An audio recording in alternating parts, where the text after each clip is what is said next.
Welcome to Penetration Testing, Incident Response, and Forensics, brought to you by IBM. We'll begin this course addressing penetration testing. In this course, we'll discuss what penetration testing is. We'll break down the different phases of a penetration attack, such as the planning, discovery, the attack itself, and the reporting. We'll move on to discuss the different tools used when conducting a penetration test, and we'll finish with a discussion on the ethical and legal ramifications of conducting a penetration test.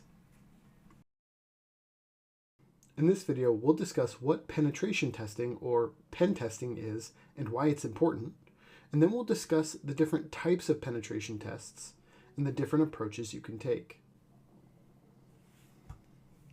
The National Institute for Security and Technology defines pen testing as security testing in which assessors mimic real-world attacks to identify methods for circumventing the security features of an application, a system, or a network. It often involves launching real attacks on real systems and data with tools and techniques commonly used by hackers. With cyber attacks becoming the norm, it's more important than ever to undertake regular vulnerability scans and penetration testing to identify vulnerabilities and ensure the cyber controls in place are working. Now, because these are real attacks on real systems, this is not something that's going to be performed monthly or quarterly. A lot of companies are electing to do this annually to make sure that the controls are in place while minimizing the impact on their business. With the increasing importance of penetration testing, so does the understanding of the operating systems they can be conducted on. Windows OS is the most popular operating system by far, followed by Unix, Linux, and Mac OS. Some systems are run on Chrome OS and Ubuntu, but not nearly as frequently as the top three. Android is by far the most popular operating system, followed by iOS and BlackBerry OS. Windows Mobile is less common, and rarely on very, very old cell phones you will find WebOS and Symbian OS still around. Now that we've defined what pen testing is and understand the different operating systems that it can exist on, we need to discuss the different approaches you can take to conducting a penetration test. No two tests are going to be the same because each company uses different tools, systems, applications. We need to be flexible in our approaches. So let's take a look at some of those. The first off is an internal employee versus an external hacker. 80% of attacks happen internally to companies, so it becomes important to test the system as if you were an employee or an ex-employee. And already having access to some of these tools can get you a lot further than, let's say, if you were an external, which you would just use the most common or appropriate tools that an external hacker would use. The next approach is looking at web or mobile applications, which is pretty similar. These assessments often include making sure that the code is secure and up to date with the security policy, and there's a lot of authentication and password cracking attempts to try and test the vulnerabilities there. Social engineering is kind of a tactic we'll use throughout a lot of these approaches, but by itself, social engineering is creating almost a feeling or a mentality of anxiety within somebody to gain access to information that you normally wouldn't. Historically, we know social engineering as like phishing attacks with emails, but they can also be phone calls, they can be in person, and often they're done through providing threats, ultimatums, misinformation, creating senses of urgency, escalating, and all around creating a situation in which you're getting somebody to divulge information or to gain access to something you wouldn't normally have access to. Next is going to be the wireless network. So we know most companies will have an internal wireless network for all of its employees to use. So it becomes very important that we test that and make sure that it's complying with the security policy. And since every employee is connecting to that internal network, often they'll try and use their own devices, whether they're phones or computers. So those all become areas of vulnerabilities for us to test. And even beyond people, things are now always connected to the internet, be it webcams or thermostats, or even coffee makers connect to the network now. So, there's the network itself, all the people that are connecting to the network with devices that might not be secure, or, physical things connected to the network. All different approaches we can take. Industry control systems are historically very outdated with their passwords, with their OSs, and are highly susceptible to social engineering because they often use the default passwords and configurations. Now, industry control systems don't exist everywhere. They're mostly in the oil, gas, and electric industries, but you can imagine that those industries have a wide-reaching impact if compromised, so it becomes increasingly important to test those. So these are all just different approaches we can take to pen testing, but let's take a step back now and actually look at the penetration test itself and what that might include.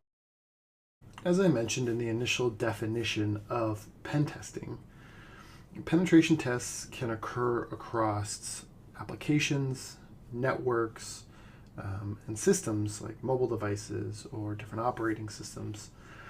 And while each of these different approaches may vary, the methodology in which we use remains largely the same.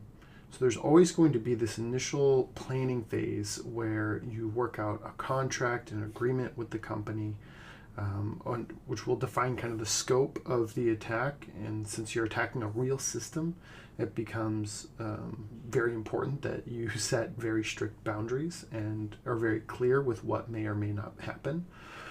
And once you have a plan worked out with what you want to do, there's going to be kind of a reconnaissance or a discovery phase where you gain as much information as you can, both actively and passively. And once you feel like you have enough information, you move forward to the exploit or the attack of the actual penetration test.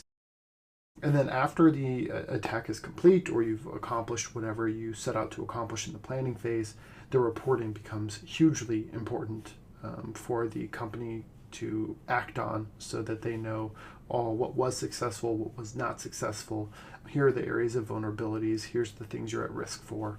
So what we're going to do is in the next series of videos, we're actually going to break down each of these phases of a penetration attack so you can further understand all the considerations and methodologies that we can use for a successful penetration test. In this video, we'll begin to break down the different phases of a pen test. We're starting with the planning phase. So we're going to break down the planning phase in each of its components, as well as consider the ramifications of a real attack on a real system. Let's get started. The first step of a penetration test is going to be planning. And to plan, you'll need to set your objectives. So you'll be meeting with your client and going over exactly what the goals of the penetration test are going to be.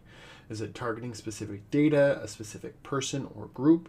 We discussed in previous modules that you could be focusing on a network, an application, a system. So there's a lot to be taken into consideration. What's so important here, though, is that everything goes into a contract, because the contract is going to set the boundaries for what you are or are not able to do. So when establishing your boundaries, you need to take into consideration the legal and ethical ramifications of doing a real attack on a real system, a product or service. So the things you do could very well impact the availability of these products and services. So you need to take into consideration, do we want to do this during the weekdays, during the weekends? How far do we take this? Do we take it all the way down? Do we take it till we just gain access? So there's a lot of boundaries to set, and those need to be in writing, because if those are exceeded, if you go beyond what was set in those boundaries, there could definitely be legal ramifications for that. The last thing to consider is, do you need to inform any need-to-know individuals? Now, the whole purpose of a penetration test is to simulate a real-world attack. But you also don't want to be arrested in the middle of your test because you're trying to gain access to, like if you're doing social engineering, you might be trying to gain access to a physical space that you don't have access to. So all those things really need to be weighed, and they need to be laid out in the planning phase. So that's mostly what we take into consideration for planning. The next phase is going to be how we gather information, the discovery. This video will come to you in two parts. The first part is going to be learning what vulnerability analysis is and its role in pen testing. And then we'll introduce Raul, who is a systems information and event manager with IBM, who will discuss how we go about discovering information. We're going to learn about different methods, the role social engineering plays, as well as different scanning tools that could be used. Let's get started. Before running a penetration test, doing a vulnerability scan can help identify outdated software versions, missing patches, and misconfigurations and validate compliance with or deviations from a security policy. This is largely important because we want to have an aim, right? We don't want to go into a discovery phase blindly. So we use specific tools. There are lots available out there to do a vulnerability scan. Now, how it works is it identifies the operating systems and major applications that's being used on the host, and it matches it with known vulnerabilities from the tool's vulnerabilities database. So it does the scan and says, here's everything that exists on the system. Here are all the known vulnerabilities. And now we have a starting point when we do our discovery phase. To start our discovery phase, as promised, I'm going to turn it over to Raul, who will begin discussing the different tools and methods to gather information. When we're talking about reconnaissance, we're talking about the different methods where we can get information from our objective, be it a specific server or be it the company itself. One of the first items that we might go through is Google Docs. Google Docs are special commands we can use on Google to get more information about an item. We can search inside of the web page of the company, try to get into the internet if they have open server. Some companies use Google as their internal search engine, and we can perform some data analysis by using a couple of Google commands. We can use a passive recon, which basically is observing people in the company if we're going to check the vulnerability of a building or a physical facility. Or we can use listeners on the outside of the network and check what they're sending to other people. We can use an active recon, which will be Nmap in network, checking out their open ports.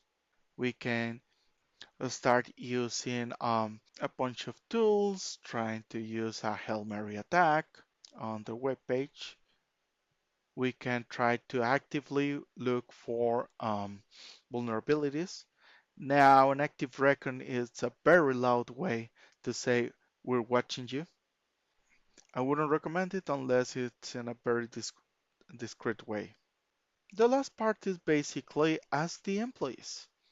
Sometimes you can get most information of an employee by using social engineering. You can pretend to be someone important, pretend to be a client, get some information in very aggressive ways. Some people will go as far as bribing an employee for inside information. What are some of the tools we're going to use? Nmap is a free network mapper, but if you have a better tool for it, go for it. And network analyzer, if we capture some packets inside of the network, you can analyze them using Wireshark or using any other analyzer tool that you have at disposal. If you are lucky enough to be able to retrieve a copy of the password file, you can crack it using a password cracker. An example here is John the Ripper, which is one of the oldest one. And a hacking tool, well, right now you can go to a WASP and check out the latest tools. Myself, I use Metasploit as a hacking database and tool repository. Welcome to Penetration Testing Discovery Phase, Part 2. In this video, Raul, who's a System Information and Event Manager at IBM, will be taking us through the different methods of gaining access into a system. We'll be discussing passive, active, offline, and approaches without the use of technology. Let's get started. Now, how do we gain access to the objective? The passive online attacks that I'm going to touch here are wire sniffing. What is wire sniffing? Basically, we are capturing everything that comes from the company for later analysis. Capturing packets leaves no trace. Now, man in the middle, if we are able to hijack a session, then we're going to be able to get as much information from that user as we can, even access to his privacy level. Now, the replay attack that we are using here is when we identify session and the information they are sending to authenticate, we may use a copy of that information to try to authenticate a session ourselves. It's a very successful way to get access. Now, active online attacks. Your basic password guessing, normally aided by a dictionary, where we're going to attempt passwords until we get the right one. That's also called brute force attack. By using a Trojan, a spyware, or a keygen, a logger, we are going to try to infect the victim and get basically anything that they type or even remote access to his computer. Hash injection. Hash injection is basically getting the password file from their server and try to decode it.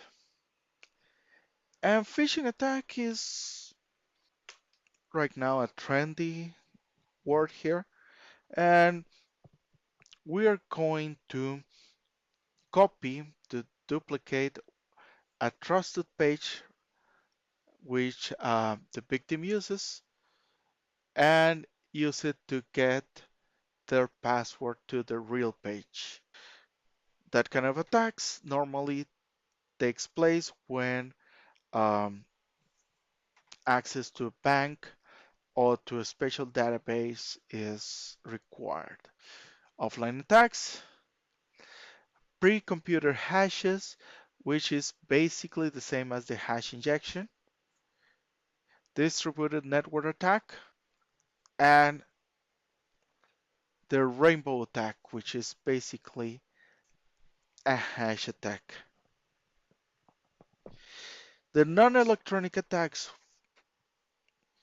which are the ones that we're going to use other people, are social engineering. We get someone to call, someone to entertain some ideas with the employees, or letting them know that you're the boss and you need some help from them. Shoulder attack is where we're going to use someone to physically see when the employee is inputting their password so they can see the keys that he's using. And dumper diving, depending on where you are, is not illegal to check the trash of a company. And you may get information in the form of documents which are not properly disposed of. And who knows, maybe you can get some passwords, some account numbers, something to investigate upon. Testing phases, attack. In this video, we'll discuss the different phases of a pen test attack, as well as learning what type of vulnerabilities are usually exploited. Let's get started. While vulnerability scanners check only for the possible existence of a vulnerability, the attack phase of a penetration test exploits the vulnerability to confirm its existence. Next, let's break down that attack phase to see its different components. The first step in the attack phase is making sure you can gain access to the systems. In our last video, Raul took us through gathering information through the discovery phase and what tools and methodologies we can use to gain access. So you'll see in this diagram provided by the National Institute of Standards and Technology that the discovery phase, gaining access, and attack aren't all mutually exclusive. All these steps kind of bleed together, and we will revisit them throughout the process. So gaining access is where we have to begin. Once we get into the system or have access, we need to determine what privilege level that we acquired. If we are just a standard user, you're then going to escalate privileges until you have full control or at least administrative access to make changes. And once you've attained that, you can then start browsing and gathering information to identify mechanisms that you can gain control of, as well as additional systems. Now you'll notice in the diagram that system browsing actually loops back to a discovery phase. This means that each time you discover a new system or new tool that you can get into, you can conduct another discovery phase to see how we can get access to this, what does it connect to, what does it reach out to, what tools might we need, and then you begin the process again until you decide, yes, this is where we need to be according to our goals. Let's go ahead and install our monitoring or exploitation tools to gather more information or gain access or whatever you need to do from there. So this is kind of the life cycle we go through. We go discovery, gaining access, escalating our privileges until we have the ability to browse the systems or tools. And once we're happy with that, we can either keep discovering as much as we can, or we can go ahead then and install the tools that we need. While this looks great on paper, it doesn't really go into detail about what we're exploiting or what vulnerabilities we're actually looking for. So let's go ahead and break those down. As categorized by the National Institute of Standards and Technology, these are the categories that most vulnerabilities can be broken down to. So on your screen, you'll see 8 different ones that we're going to cover, the first of which is misconfigurations. Misconfigurations are just vulnerabilities that are introduced through security settings, particularly insecure default settings that are usually easily exploitable. The next category are kernel flaws. So the kernel code is the core of an operating system, and it enforces the overall security model for the system, so any security flaw in the kernel will put the entire system in danger. Next, we have insufficient input validation. Many applications fail to fully validate the input they receive from users. An example is a web application that embeds a value from a user in a database query. If the user enters, let's say, an SQL command instead of or in addition to the requested value, and the web application doesn't filter the SQL commands, the query may be run with malicious changes that the user requested, causing what is known as an SQL injection attack. Next, we have symbolic links. A symbolic link, or symlink, is a file that points to another file. Operating systems include programs that can change the permissions granted to a file. If these programs run with privileged permissions, a user could strategically create symlinks to trick these programs into modifying or listing critical system files. Next up is file descriptor attacks. Next up is file descriptor attacks. File descriptors are numbers used by the system to keep track of files in lieu of file names. Specific types of file descriptors have implied uses. So when a privileged program assigns an inappropriate file descriptor, it exposes that file to compromise. Next up is race conditions. Race conditions can occur during the time a program or process has entered into a privileged mode. A user can time an attack to take advantage of the elevated privileges while the program or process is still in that privileged mode. Buffer overflows can occur when programs do not adequately check input for appropriate length. When that occurs, arbitrary code can be introduced into the system and executed with the privileges, often at the administrative level of the running program. The last category some vulnerabilities can fall under is the incorrect file and directory permissions.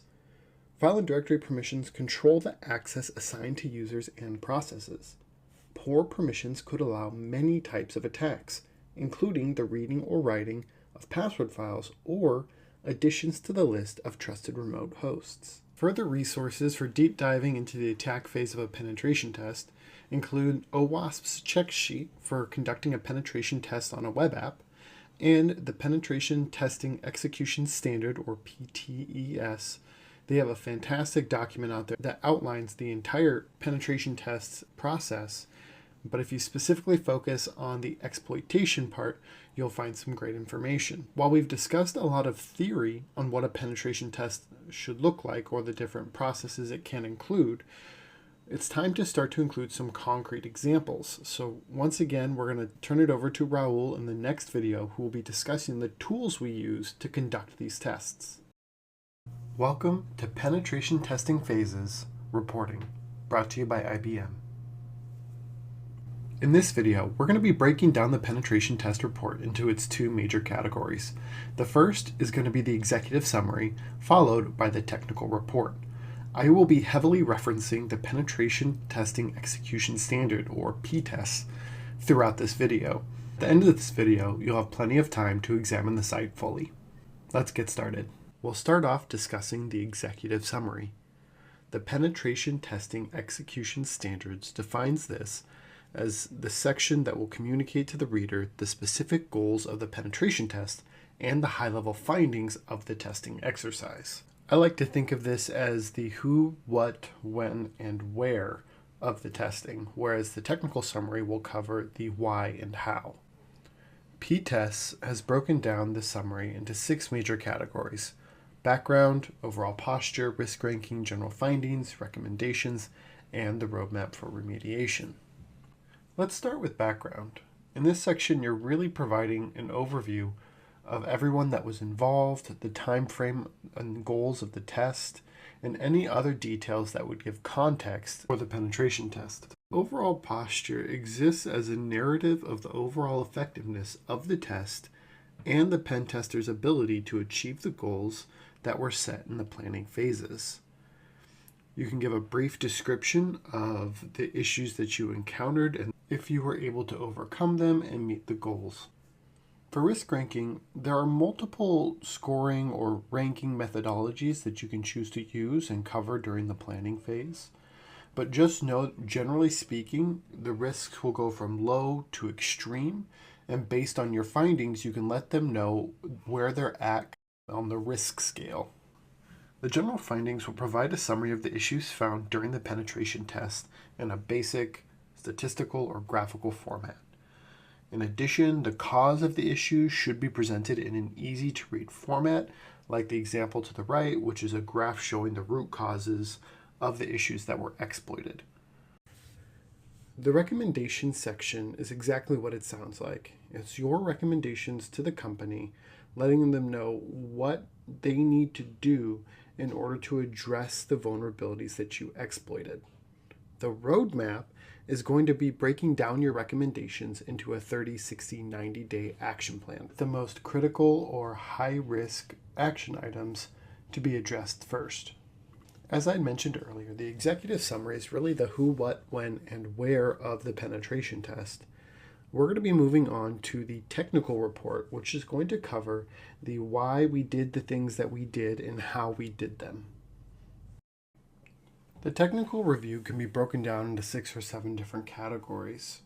There's an introduction, which will go over a lot of the same things that we addressed in the executive summary when we did the background, but instead of summarizing, the technical review will actually list out in detail the name of every person involved, the contacts information, what the exact objectives, what was in scope, what was out of scope, what approaches we took. So everything is spelled out in the technical review as opposed to the summary. Now the scope that you go over is going to be examining how you gathered all the information, whether it was passive or actively, what information you gained from the corporation or from the personnel. And then you go into the vulnerability assessment and confirmation. For the assessment, you detail exactly what tools you used to do the assessment and what you found. And then the confirmation is, okay, let's test these or exploit these and confirm whether or not they pose a risk to the company. You can go over the timeline, the target selected, and what you did to get there. Now, the most important section of the technical review is going to be the post-exploitation. This means what we found. These were the vulnerabilities. Here's how we exploited them.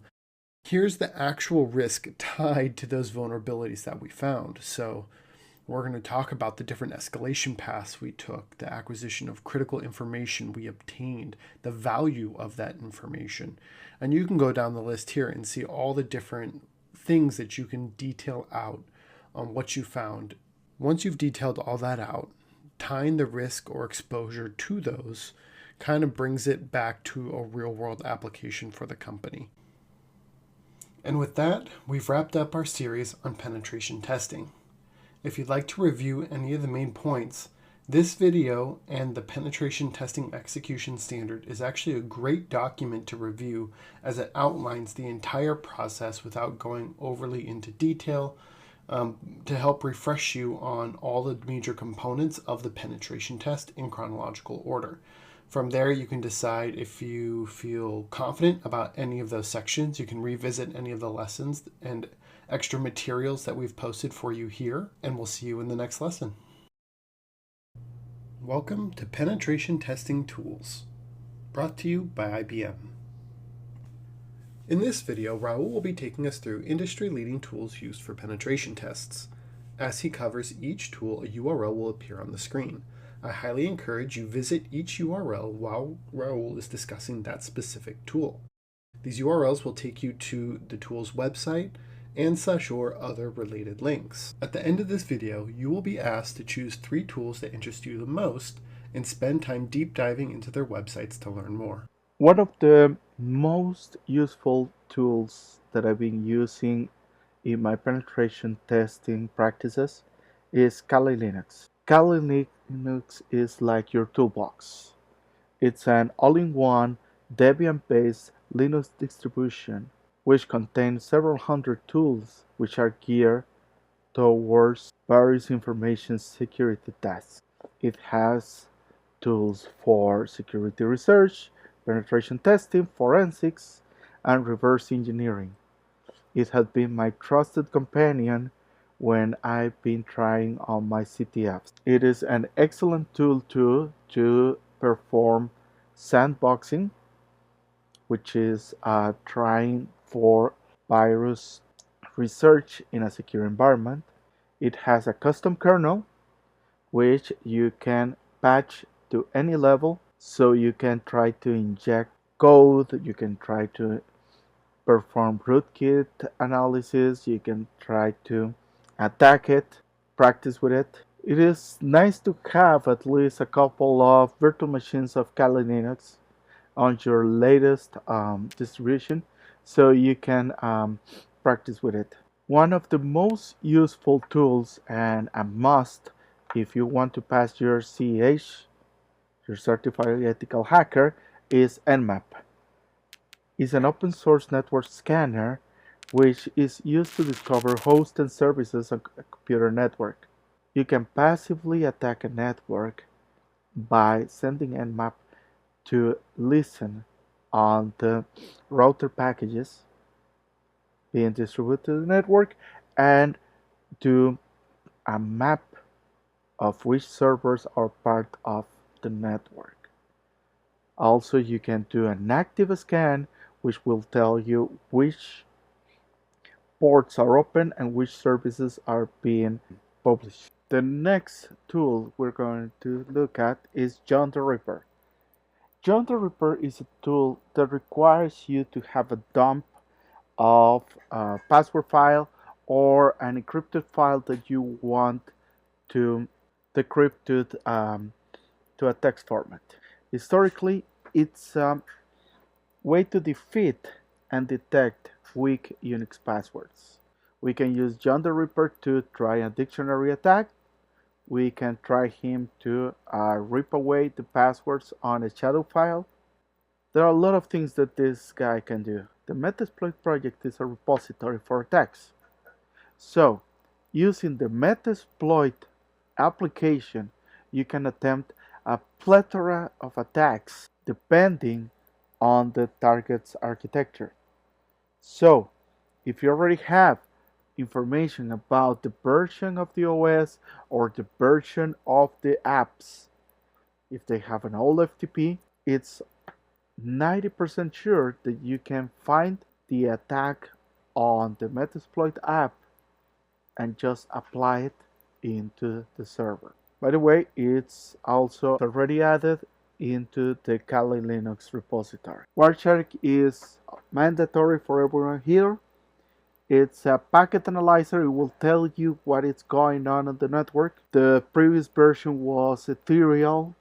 So if you used ethereal a long time ago, Wireshark is not so different, but is more elegant now. It's cross-platform. It means you can use it in Linux, you can use it in Windows and Mac. Always a good idea to have it installed, as sometimes our clients will like to send us a dump for us to analyze. And this guy is the best way to do it. Hack the Box is not a tool per se, but it is a non-profit. It's an organization which creates a lot of boxes, Linux and Windows, for you to hack. It's completely legal to attempt hacking these boxes. It's completely free to work on them, but they do sell some courses and instructions. If you buy a subscription from them, they will send you even solutions of some of their boxes.